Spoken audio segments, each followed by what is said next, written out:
in the community. But just for that short period, and what the guys that was in that town, Karan Butler, Gilbert Arenas, Deshaun Stevenson. When you look at the imprint that the sports world left on the city of DC at that time, Yep. it was just a different vibe. I'm on Canada Drive right now, but there's Casamigos nearby. Water. My wife likes Casamigos. I can't drink tequila. Well, what are you drinking, Nick? I'm about to say, come on, you let us know. Tito's. Oh, Tito's. You said Tito's? Did I cut Tito's? Oh, Tito. Oh, yeah, you can't go wrong with Tito's. Tito's in a green cup. Now the question is, are you drinking it straight, or do you got a little mixture in there? I don't know when it happened, but I maybe it was COVID. I was just home too much and drinking too much. But I've become a total baby. Beamish made a lot of fun of me for this. I like Tito's and soda with a little bit of grapefruit juice, but I prefer pink grapefruit juice to regular grapefruit. He got a specific grapefruit juice. Yo, that sounds really refreshing. That's a refreshing drink. It's refreshing as hell. We were at an event for Beamich's book signing last week or 2 weeks ago, and the bartender was like, "Oh, okay." I was like, "Yeah, Tito soda, splash of grapefruit," and they're like, "Yeah, no problem." I was like, "Do you by chance have pink grapefruit?" And the whole bar just started clowning me.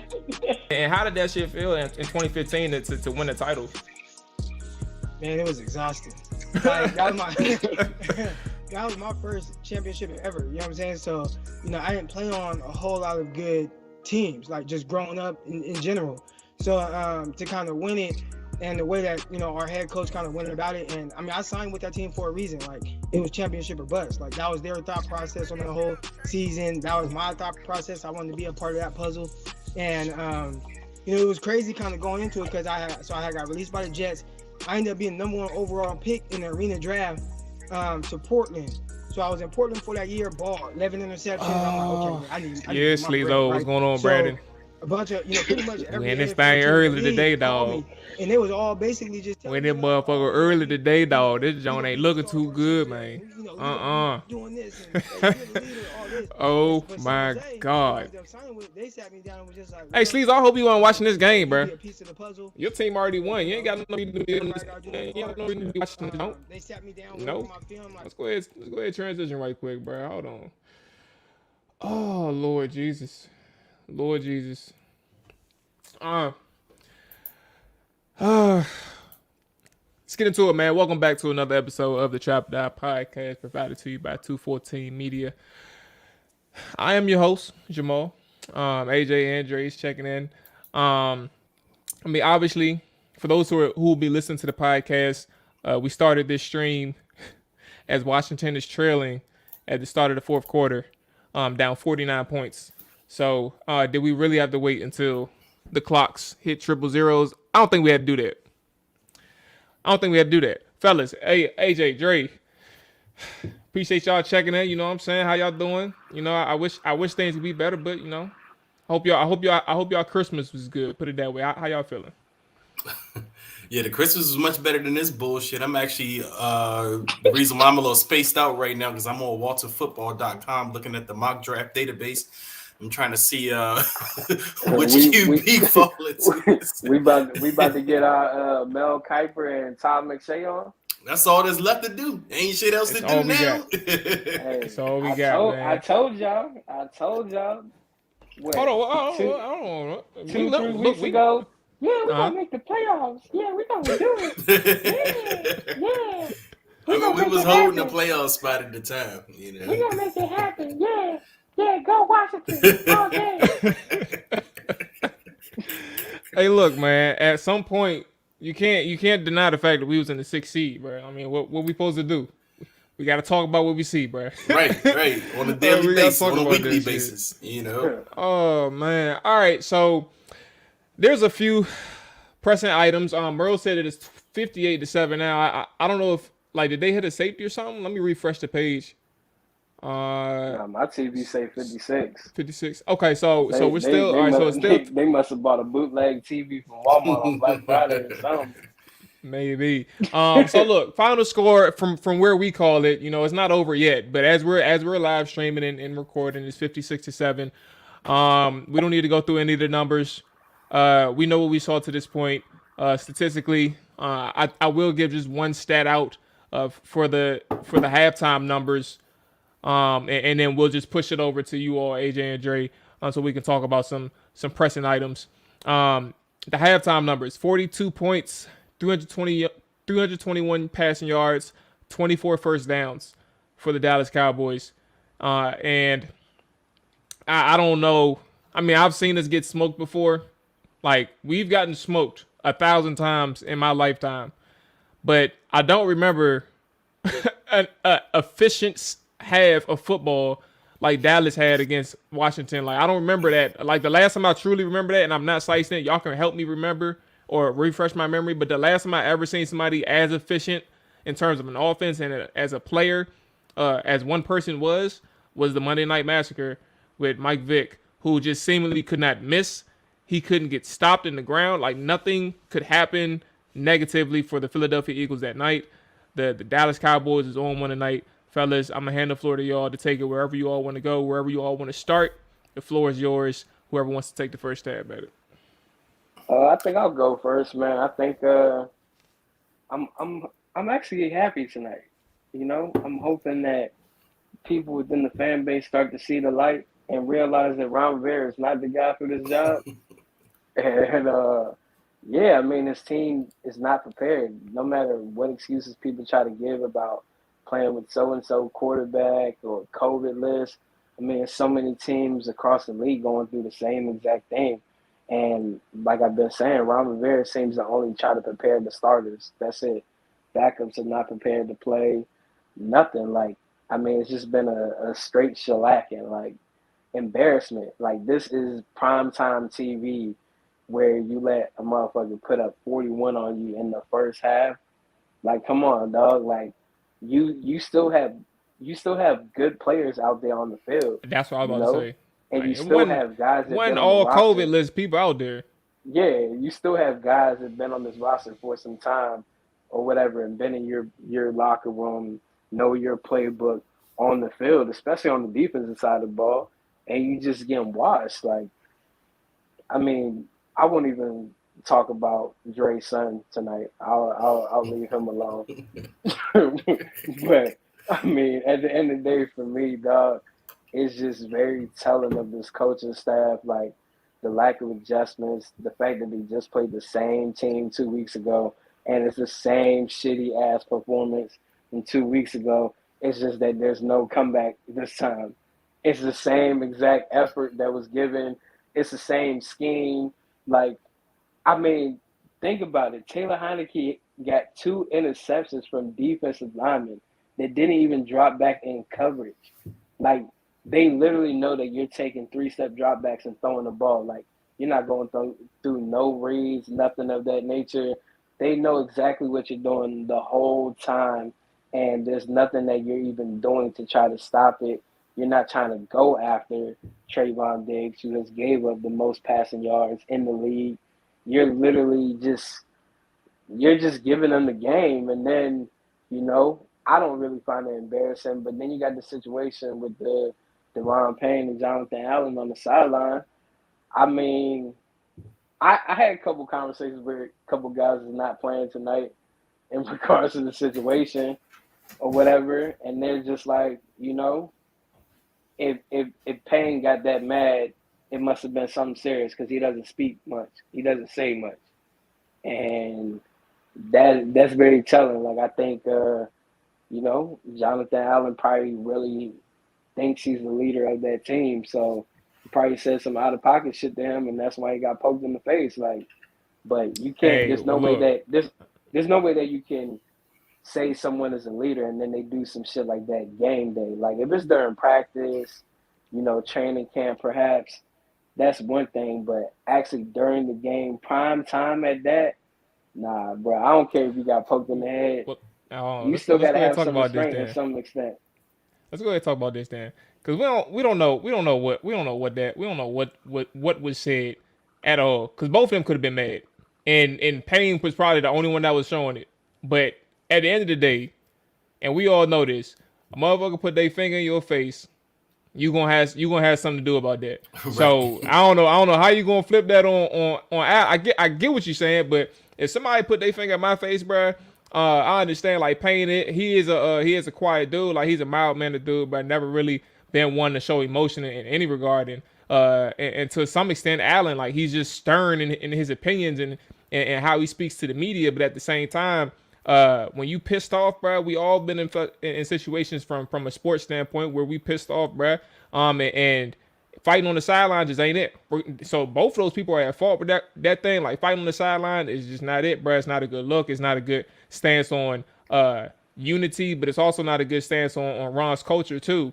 And that's the bigger scheme of things. But when we talk about those two individuals themselves, bro, you put your finger in my face, bro, I'm still your ass.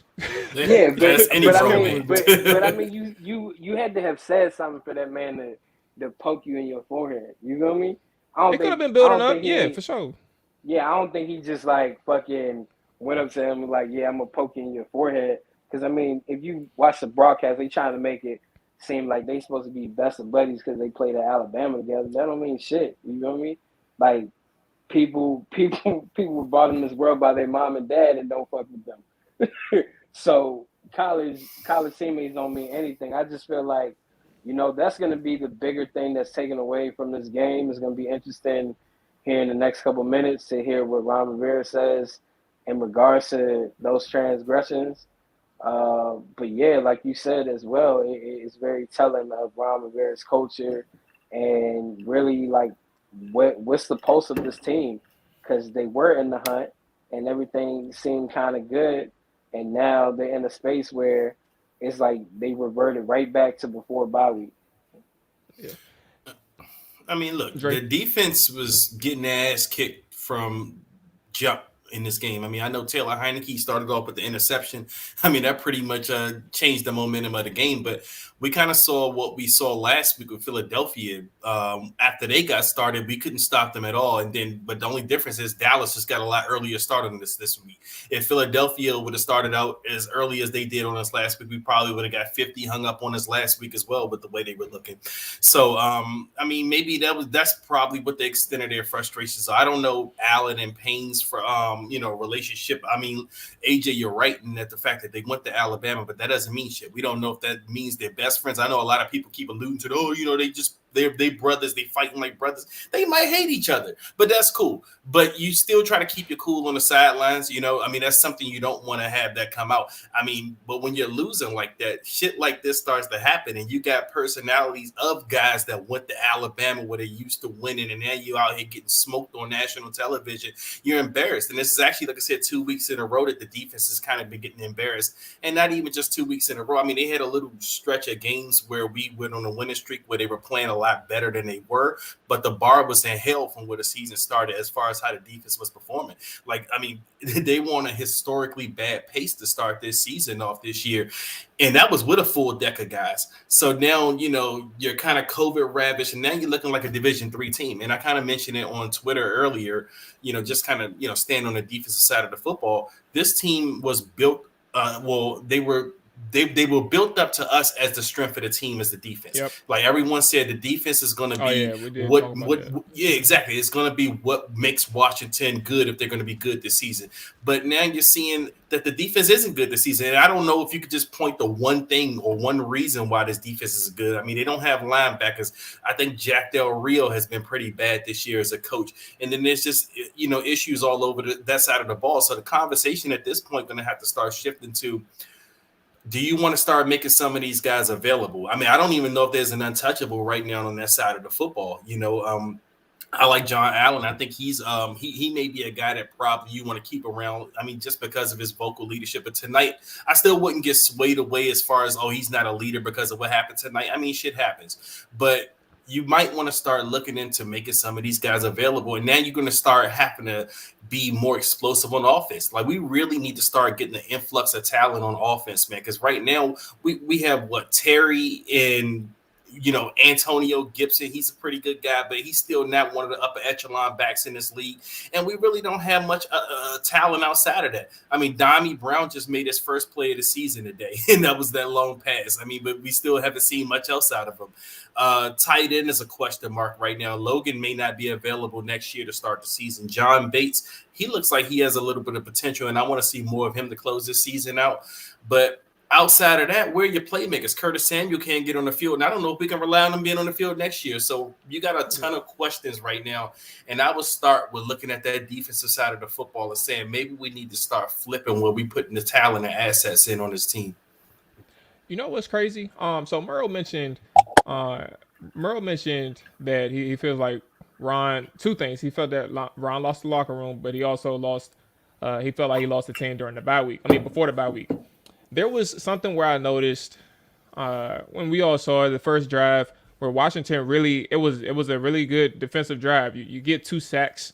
You allow that one first down, but eventually you stall them out after that first down that they converted. And things look good for Washington. And then all of a sudden, and I said I'll just read it verbatim so I won't mess up my quotes, but the margin of error was just so small for Washington. And they really couldn't allow Dallas to gain any type of momentum because you just don't know when the next defensive stop will come. So for when Heineke, for him to drop back and just throw that interception, it was an instant morale killer. And I don't want to put this on I don't want to have the focus on the quarterback position right now. We can talk about that later, like we always do. But just to point to the fact that one turnover ended up being the dam breaker to allow Dallas to just go down the field, move the ball, converting first downs time and again, in a defense that ends up fighting on the sideline, and an offense who really can't establish anything, and an inept offense just compiling mistakes on top of each other, also not getting help from the refs. We know about that part, but just having these mistakes and not being able to overcome them.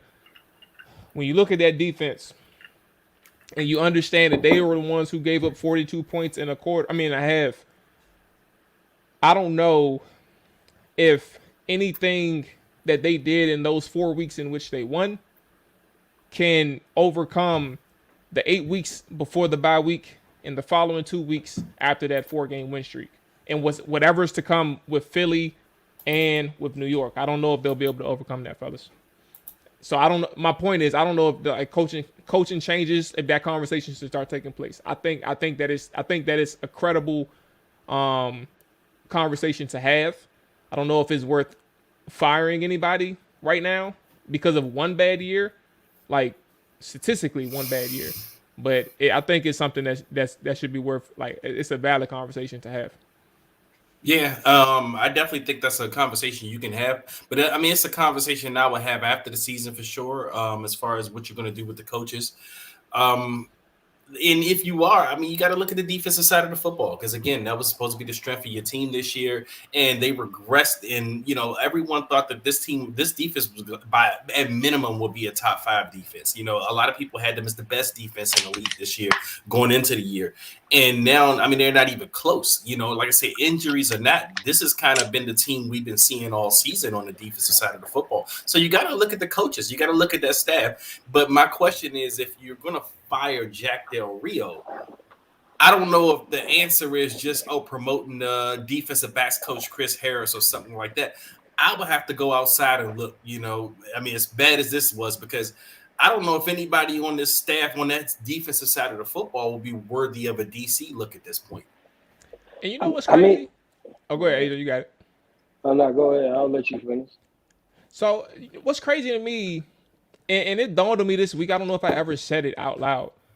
What's crazy to me is that we hyped this team up, and the thing is, and it's not just the offseason thing, right? It's heading into the Ron Rivera regime. We got to remember this part too. This goes way back. There was moments in time where we thought that we had personnel for 43. We thought that the personnel that we had was just not working in the 3-4. So we had opportunities to transition this defense and to make them into something by simply switching up a scheme and making sure that these players fit where they need to fit. And this team has been in the 43 for 2 seasons now, and has, from an overall standpoint, just been mediocre. Like, if we're talking about both years, they've been mediocre, and if we're talking about 2021 in itself, they've been terrible. And just to have that personnel thing where we talk about how we were fine from, or I wouldn't say necessarily fine, but how we were okay from a roster standpoint. We just needed to switch from a 3-4 to a 4-3, and how things aren't working out now. It kind of shows from one angle that this team just isn't really there just yet. Like, you still need talent. You still need to build on that defensive line, because the back end, from the linebackers to the defensive backs, is not where it needs to be in terms of a winning roster on that side of the football. Yeah, I mean, I think it's just Ron Rivera has too much authority. Like, if you just put it in perspective, because like Dre's sitting here talking about getting rid of defensive coaches or whatever, and all, you're like, who do you really hire from within? If you were to even do that, it's the fact that Ron Rivera, he doesn't see any flaws in his coaching staff.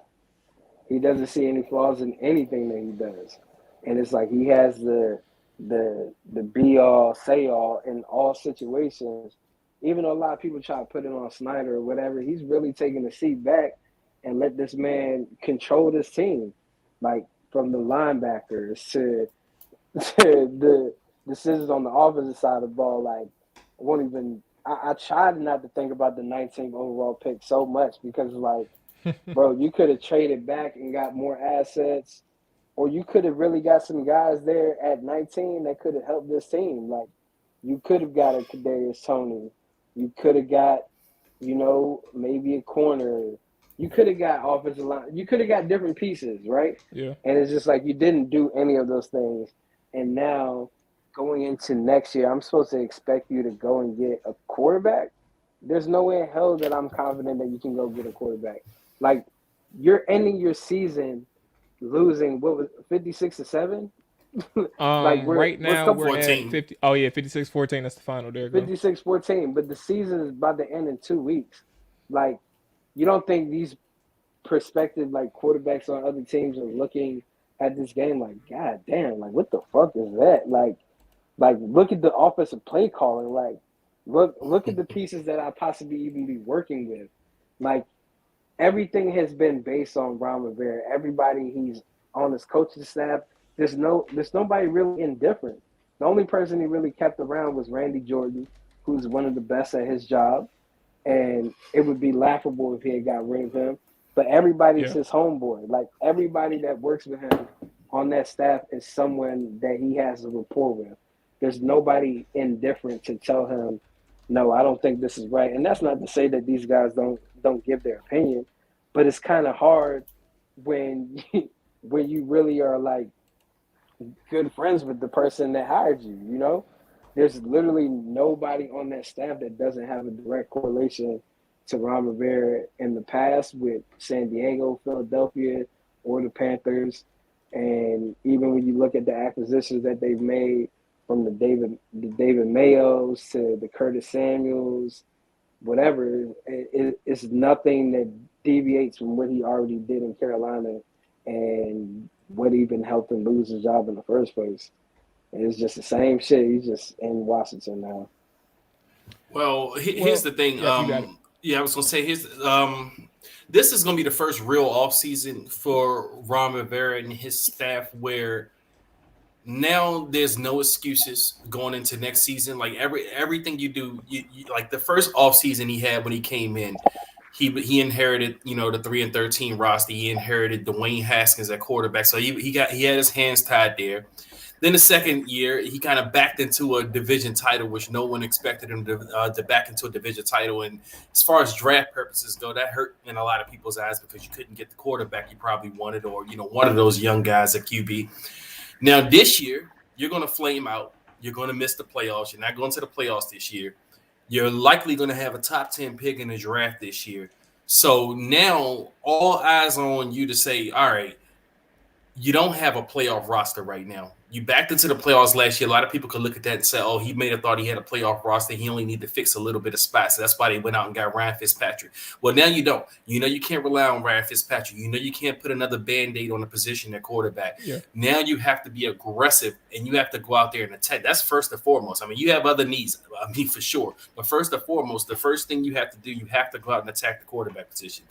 And this is the first offseason where Marty Herney and Martin Mayhew will actually have like a big say in the draft and everything. Because I don't know how much of a, influence they had on the draft last year, coming in after the season. But now they've had a whole year to scout. They have a whole year to be in. So now you want to see what those guys are going to bring to the front office. I know Marty Herney has a reputation for scouting quarterbacks. So hopefully they go out and they be aggressive. I don't know if it's going to be via the vet route. I mean, obviously a lot of us probably would want Deshaun Watson if he can clear himself, or the rookie QB guy. But no matter the situation, you have to identify a guy. They're not going to fire Ron Rivera after this year.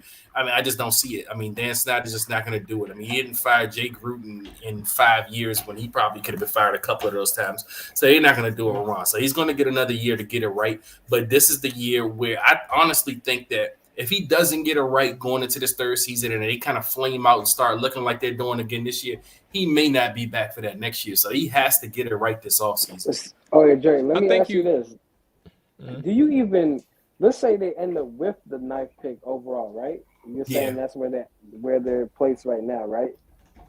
If they end up with the 9th pick overall after seeing the 2021 draft, do you even trust Ron Rivera and this staff to pick someone within the top 10? Well, let me answer that because that's where I was going to get to first. I think the thing with this, AJ, is not the trust part, right? I think what happens is to what Dre pointed to. Dre said, like, you're in a position now, and he broke it down. We're in a position now where Washington has no choice but to go for a quarterback. Like, they have absolutely no choice. So when your back is up against the wall, it doesn't matter who you end up picking at the quarterback position. You better just hope that motherfucker is the right one. And you better hope that nobody after whoever you select is the one that hoops, because then you're going to be in more trouble. So like when you have that number 9 pick, wherever, like for example, if that's where they end up falling, or staying for the draft, like your back is up against the wall. You have no other choice. Assuming that you whiff or strike out in free agency / trades, you're down to your draft. And for us to ask if we have trust, we have no choice but to trust. And that's the unfortunate side of things. You have no choice but to trust Ron Rivera and his company to see if they can get this right. Because at the end of the day, what else you gonna do? Like, right. You need it. Like I said, they're not firing him. We know they're not going to fire Ron Rivera after the season. I mean, this is his second year in, and he was, tasked to kind of, not just, put a respectable football product on the field, but also to kind of change the organization's culture, from the inside out. So he's going to get another year. So as Jamal said, we, whether we believe he and his staff can go out and get the quarterback of our dreams, the one that we've been waiting for 30 years, we don't know. But right now, we have to hope that he's right in this.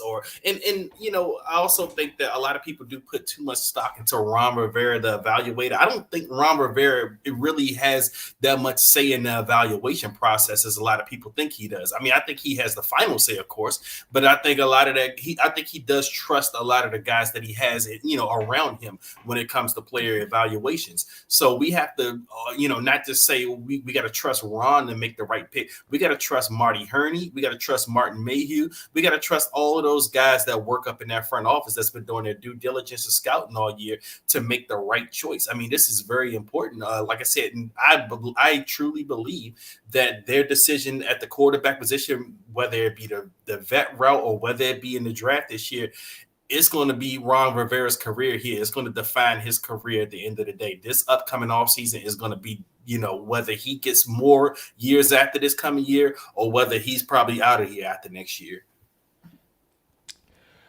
All right. Ladies and gentlemen, for those who are listening, Twitch, Twitter, and YouTube, if you're on Twitter right now, make sure you do follow over to Twitch or YouTube, so you can chime in if you want to call in or comment and things like that. We do have a call in right now.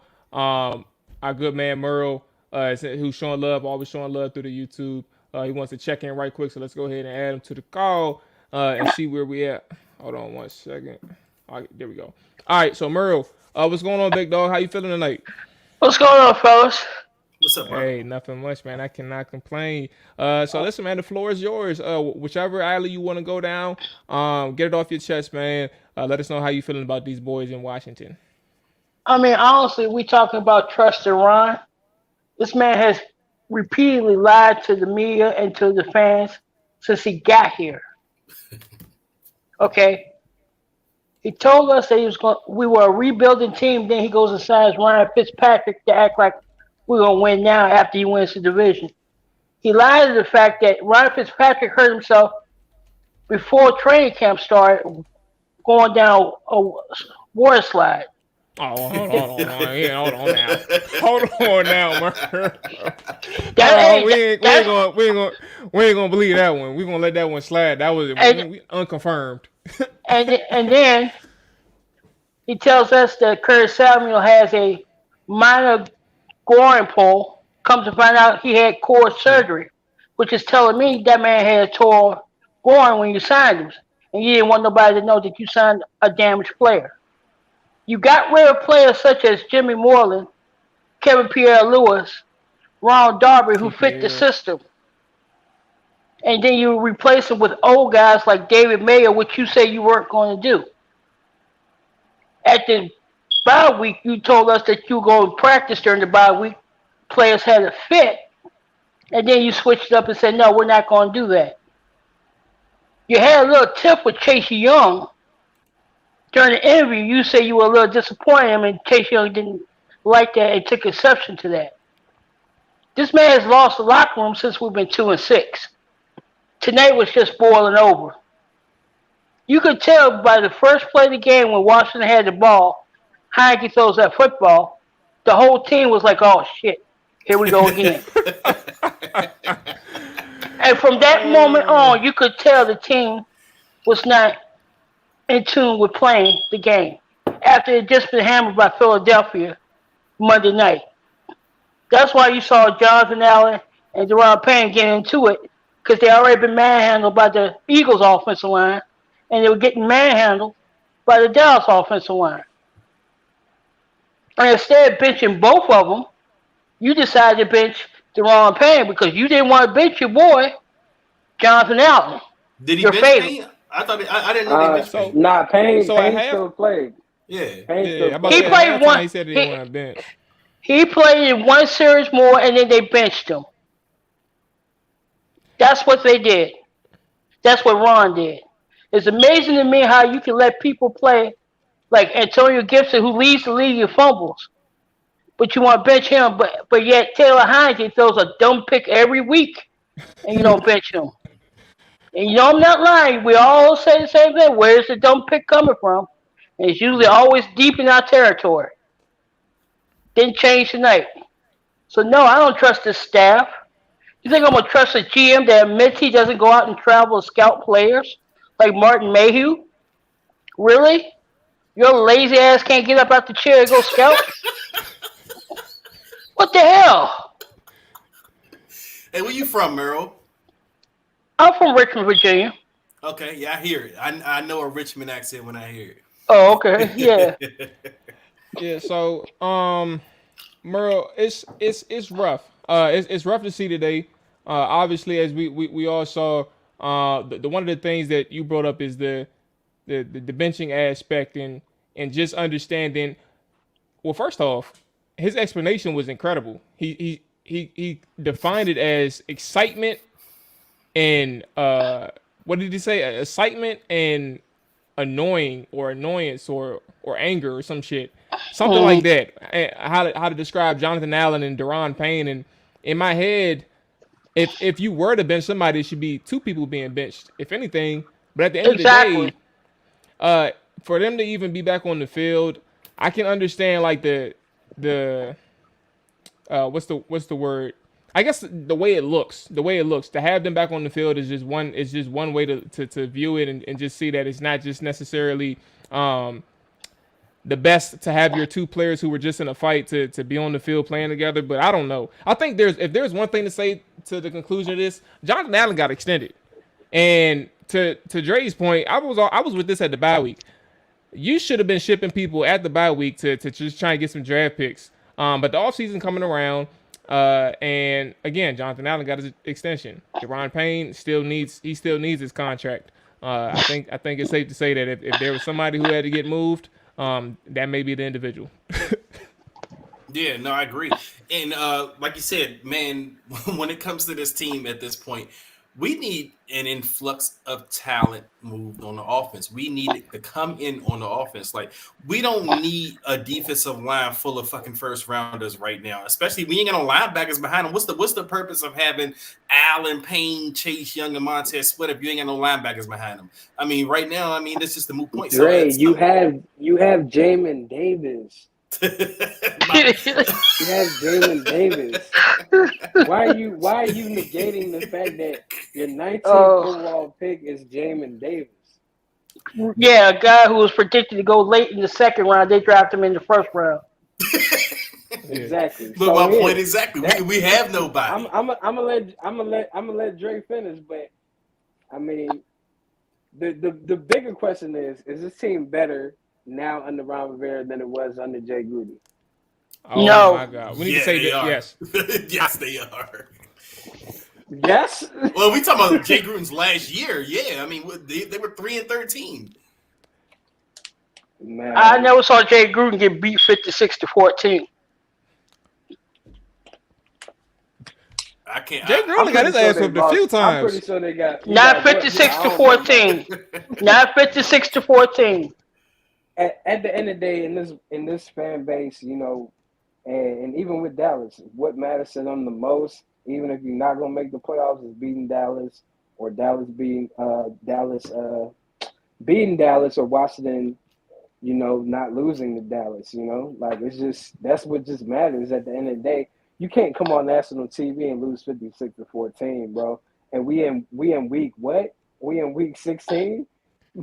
Like. You're still in playoff contention as well. So let's not even forget that.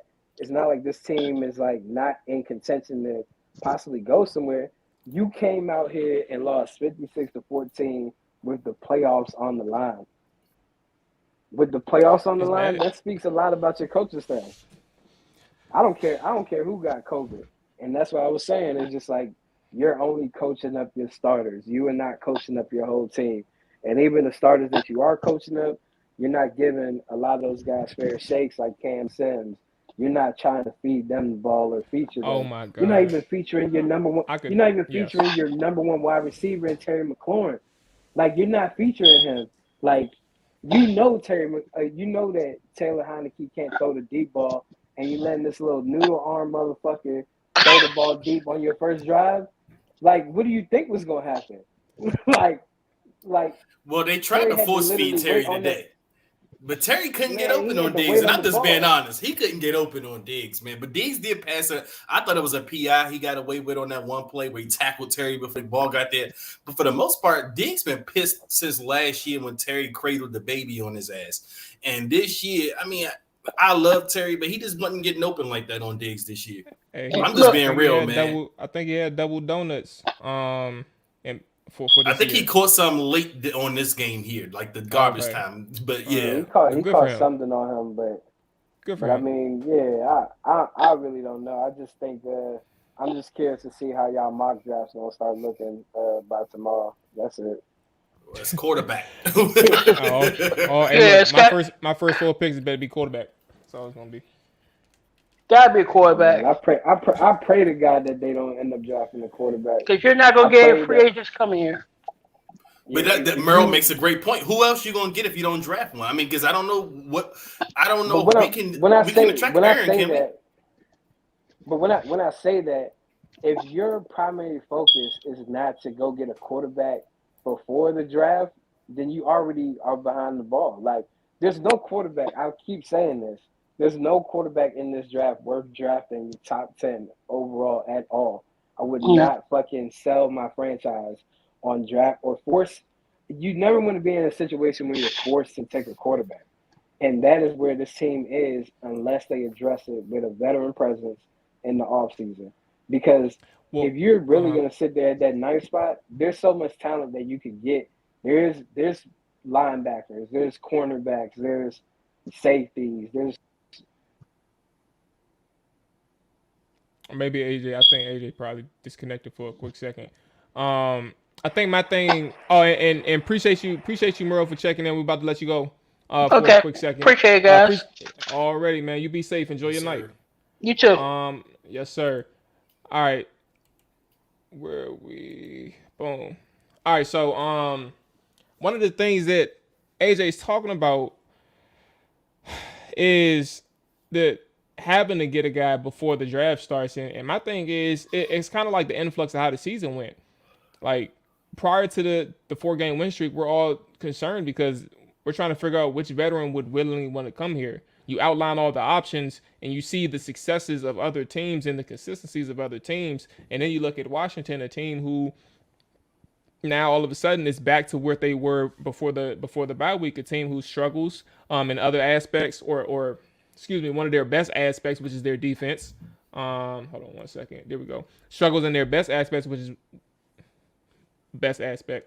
their defense, and then the offense who seems to lack weapons all across the board. Like, or at least from the coordinator standpoint, you don't even know if the coordinator is competent enough to get you to make sure that this offense is consistently moving.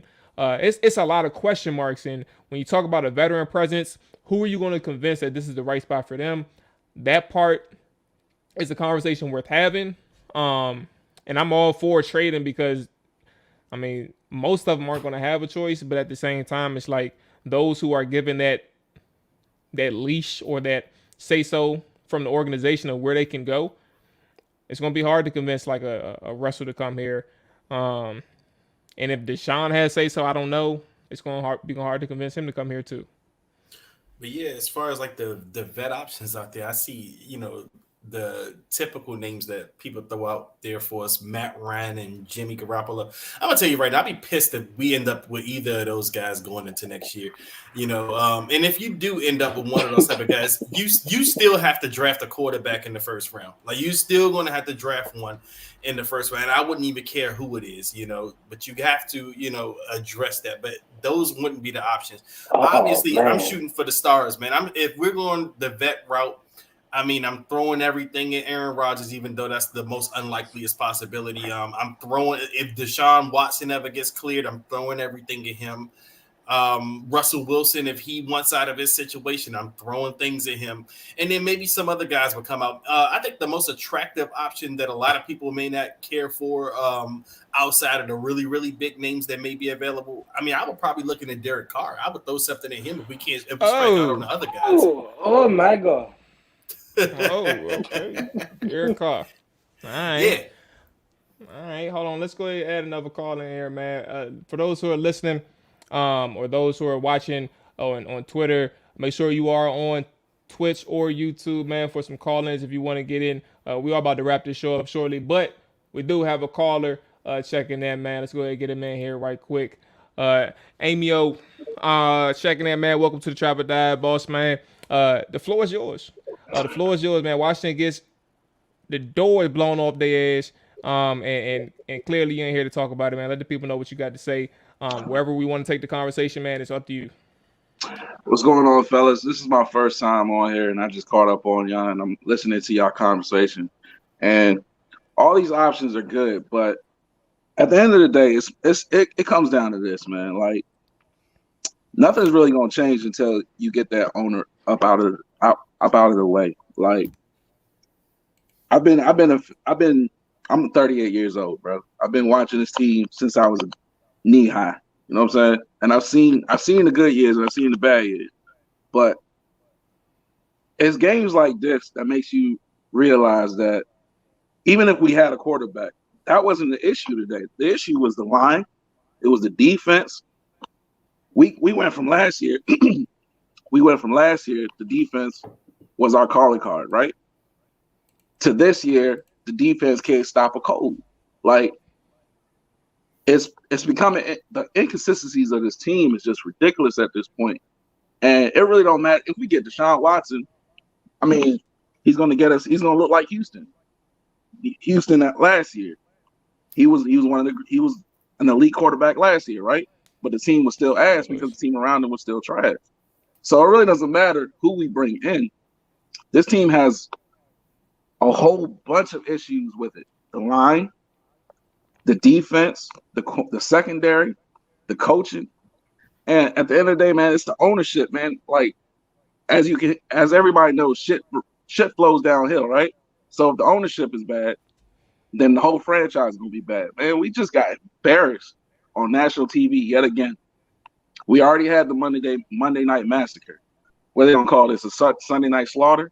Like it really doesn't make a difference. Like national TV, we always get our doors blown in on national TV to the point where it shows the world a glimpse of what the franchise really is. And the franchise is awful, bro.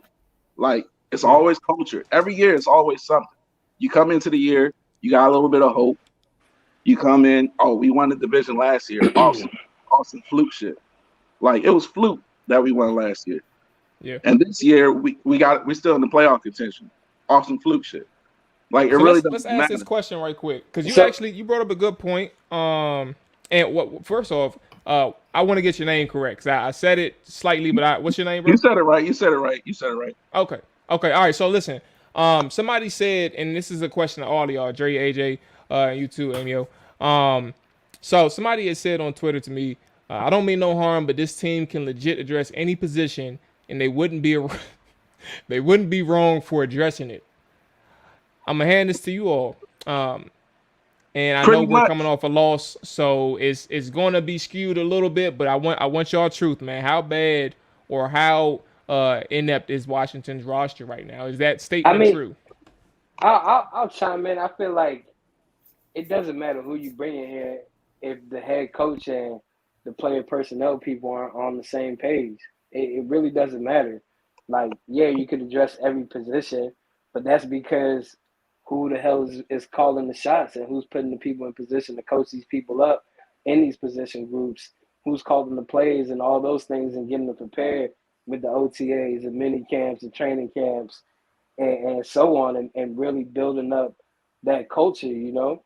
Like, that's why I asked, like, 10 minutes ago, is this team really any better than Jay Gruden tenure? He looked the same to me, still looked dysfunctional, still on some bullshit. Never have seen them play a full, complete game on both sides of the ball that look A+. You know, you're still in a situation where you don't have a quarterback. You don't know what's about to happen in the offseason. You don't know who's even a top quarterback prospect. You signing bullshit-ass free agents. You knew that Curtis Samuel was injured. You have all the intel, and you know this motherfucker. You signed him knowing that he had an injury and he needed surgery or he was about to get surgery. So it's just like, is this team really any better than what it was under Jay Gruden? And yeah, you could draft at any position, but I mean, at the end of the day, if the head coach is still there and these people that's making the decisions on the player personnel is still there, it doesn't really matter, you know? It's just I even think There you go again. Hey, Amio, go ahead and we let Dre close this one out. Amio, where you at? I'm just gonna piggyback off what he said. Like, you're right, we can draft any position, right? But if the coaching can't get the best out of any of these players, right? It doesn't matter who we draft. Like, Chase Young is an amazing player. He's had a bad season this year, right? And he got hurt. It doesn't matter. It really doesn't matter. Like, Preston Smith is a perfect example. He came here, he played for this team. He was trash for this team. He goes to Green Bay and he's balling for Green Bay. We got numerous of examples of players who leave their squad and they go on to other teams and they flourish. So it's not a who we're drafting. Like, it doesn't matter who we're drafting. It's the coaching staff can't get the best out of these players. That it doesn't matter who we address. We can get a quarterback, but if we had Patrick Mahomes on this team, right? Do you honestly think he would have the personnel around him to look as good as he would for Kansas City? You may attract more personnel. Now, You might track us now more I don't know if personnel, he'd right? be fully unleashed because like Andy Reid is a different monster. I don't know if he'll. I don't think he'll get that here. Exactly, I don't think he'll get that. because of our offensive coordinator. We think our offensive coordinator's been trash. How many years have we said that our offensive coordinator's been trash? Our defensive coordinator's been trash. We always place blame on coordinators and We things of do. that nature, right? Our We fans never said had the Sean coach, McVay was trash. huh? Our fans said Sean McVay was trash when he was here. Exactly, Oh bullshit. exactly. And then he goes and coach the Rams and damn near wins the Super Bowl. It doesn't. Again, it really doesn't matter. It's this franchise. It's one of those things like it doesn't matter who you bring in, what you bring in. We never gel completely on all sides of the face. Like if we have a good offense one year, that means our defense is gonna be trash. If our defense is great, our offense can barely score 20 points. Our special teams is trash. Dustin Hopkins can't make a kick. Y'all gotta block. It's always we go so far that we bless Tressway as the GOAT, like a punter. Like, come on, man. Like, Hey, I'll never forget. We a got joke. mad. It's He a got the. joke. He didn't get the All Pro bid. It's a joke. We Man, think this shit. we're trying to burn the stakes down for Tressway to get into the damn Pro Bowl. Who cares? Like, it's a punter. At the end of the day, it's a punter. Like, it doesn't. Like I said, it doesn't matter who we bring in, who we draft, because we can get all the players. But again, who we bring in as far as free agency, they're going to be nothing more than a mercenary. They don't ever play for this team. It's just the culture of this team is just bad all around. It doesn't matter. Like Coach Rivera was a respected coach at Carolina, right? He come here, he's talking about culture change and so on and so forth. We bought the hype. Now we want him gone. Like it doesn't matter who we get. Shit, we brought back Joe Gibbs, our legend, our legend, and we wanted him gone. It doesn't matter. It shit falls downhill with this owner, all the way down to the front office, all the way down. It's all bad. The culture is bad. Oh man. And I was just Yep, going you to got comment on that, Emil. Yeah, and you're right. I mean, it does. The Dan Snyder era is proof of that. I mean, we got 30 years or 20 plus years of evidence that everything that Dan Snyder touches turns to shit. And that's been pretty evident with this franchise. And I mean, if you're just looking at it from like recent memory or recent history, roster building it seems like they built the roster with no plan. I mean, you have Bruce Allen here, who was an egomaniac, and he didn't know how to build a roster for his life. And I don't think Jay Gruden had that much say in a lot of personnel decisions. So he had to just kind of go along with Bruce Allen did. And I wasn't that big of a fan of Jay Gruden himself. But, now it's a situation where we just lost. I mean, I guess our talent evaluator and Kyle Smith, last year. So now we got the two new guys. We have no clue how they're going to build this roster, but it's going to be something we're going to have to look at in 2 to 3 years from now to say, oh, I guess they were good, or, oh, hey, they were shit doing it.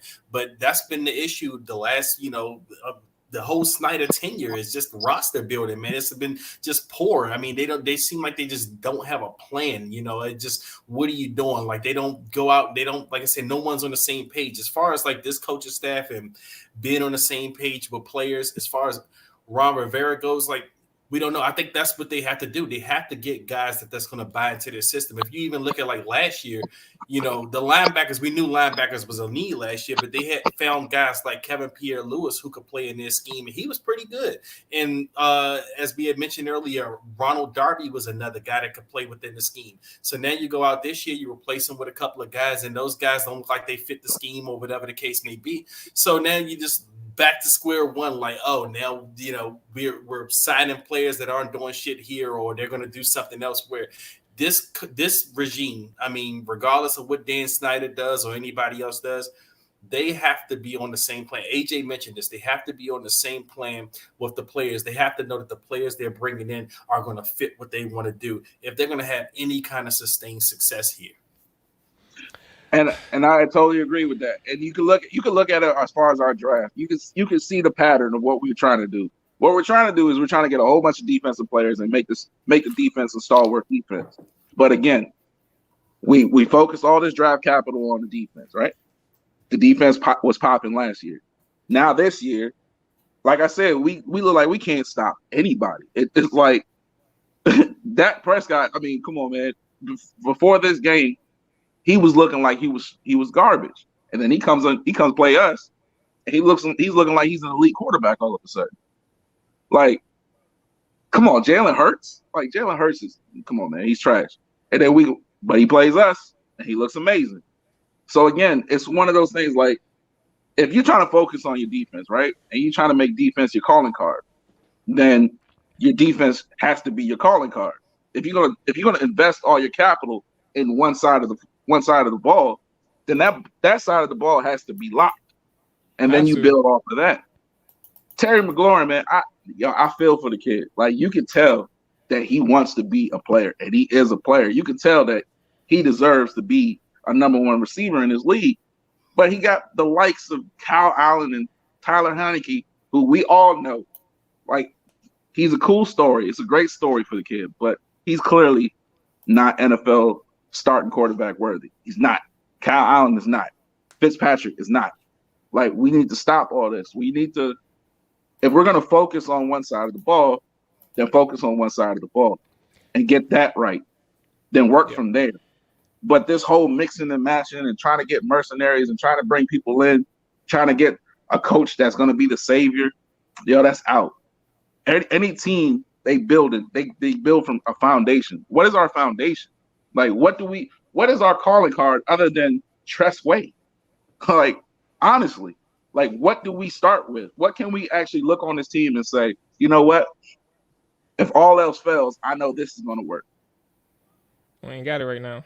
We don't have it. We don't have it. You can't look at no side. You can't look at no side. The special teams, defense, offense, coaching staff, nothing. We have nothing that we can hang our hat on and say, you know what? If anything else fails, I know this is going to work. I know that works. So we can go off of that. There's nothing. I can't look at nothing with this team for the past 20 years. It's been a carousel of quarterbacks, coaching staff, all that stuff. It's just been a revolving door, and it's like, okay. You look at teams like Cleveland Browns, right? Cleveland Browns, yeah, their franchise has been horrible for as long as I can remember. But I can at least say, you know what? If all else fails, I know that running game is going to go get them 200 yards. You get what I'm saying? It's like, we have nothing like that. Nothing. I can't. The Ravens, when they first started, they started off a franchise, right? Coming over from the Colts. Started off, their calling card was defense. Ray Lewis in the middle, Ed Reed in the back. That was their foundation. Like, we have nothing, no player. Like, yeah, we're going to for the past 20 years. For the past 20 years, can you name me one Hall of Famer we had on this team? No, I mean, well, yeah, technically, but I don't think he's a fringe guy. That is Trent Williams. I mean, he playing up there, but I don't know if they're gonna put him there, man. He's a little controversial, but. And that's crazy. 20, 30 years of drafting players, and we only got one possible, maybe, Pro Bowler. That's ridiculous. That's ridiculous. Yeah. Amy, man, hey, I appreciate you. We're about to go ahead and close out, man, but I definitely appreciate you. Keep coming back, man, and give your thoughts on the Washington football team, man, for sure. I appreciate you checking in. Yes, I appreciate it. Salute to you guys, man. Keep doing what y'all doing, and good fortune, man. Hopefully, something changed in the past, man. But so hopefully, we got some things to talk about that's more positive, bro. this one hurt, man. This one hurt. They deserve all the smoke right now. I get it. All right, man. Y'all be safe, big dog. Take care, yes, sir. All right. So yeah, let's go ahead and close this thing out. It has been a good show. We appreciate all the call-ins, and let me catch up to the comments right quick. Jerry and Nick, appreciate you. Oliveira or Tiago. Oh, I'm tripping. Okay, Tiago.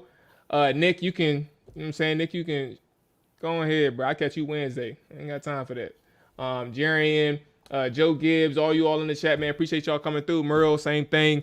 Fellas, closing remarks before we get up out of here. If y'all got anything to say about this, we do got some more things that's going to be worth talking about on Tuesday. So I want to make sure that we savor those for the conversation with the guests coming through. That's it. I guess we ain't got nothing to say. All right, y'all. So listen, schedule-wise, Tuesday, Wednesday, and Thursday, we'll be in. Wednesday should be a really good show, man. And obviously Tuesday we got a good guest coming through, or guests with an S at the end, coming through on Tuesday as well. So things are gonna be looking good for today, or this week, excuse me. With that being said, everybody, get some sleep. Get some sleep, man. Sleep this L off, and come back tomorrow with a fresh mindset. Because the new week is it's a new day, new week, all that good stuff. So y'all be safe. Enjoy y'all evening. Enjoy y'all night. I'll catch y'all later. Peace.